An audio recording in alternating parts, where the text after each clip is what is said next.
Question number 33.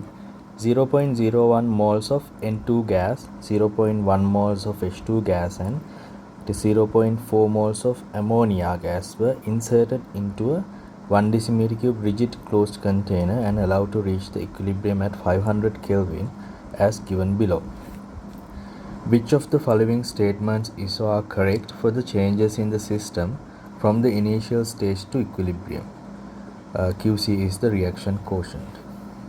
Okay, let's write down the reaction and try to put the ice method. N2 gas reacts with 3H2 gas to give 2 ammonia gas. Okay, I have said initially 0.01 moles of N2, that means 10 to the power minus 2 moles of N2 and 10 to the power minus 1 mole of H2, 0.4 4 into 10 to the power minus 1 moles of ammonia. When it reaches equilibrium, we don't know what happens, whether the reaction goes forward or reverse. We don't know, but they have given some values to determine that. So let's calculate the reaction quotient here, QC.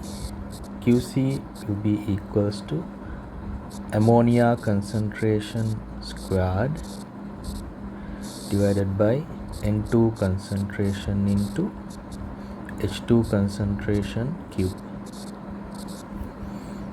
Since all these moles are included in the 1 decimeter cube volume container, these are the concentrations. So ammonia concentration will be 4 into 10 to the power minus 1 and it should be squared.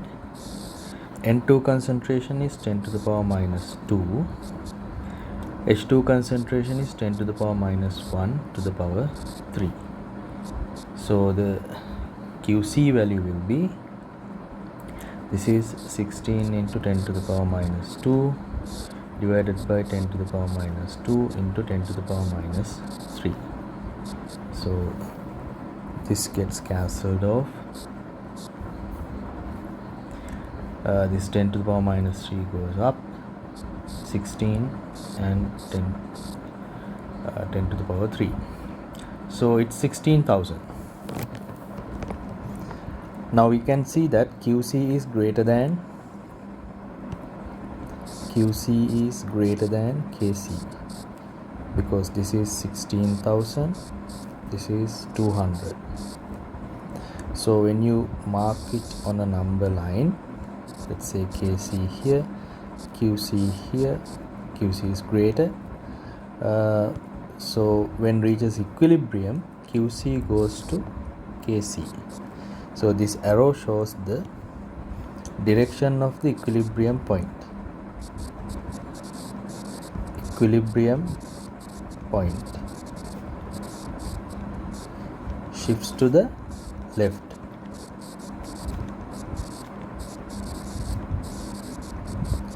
Right. Since QC is not equal to KC, the reaction is not at equilibrium, but it is reaching the equilibrium. When it reaches the equilibrium, this red arrow shows into which direction the equilibrium point will shift in order to reach the equilibrium.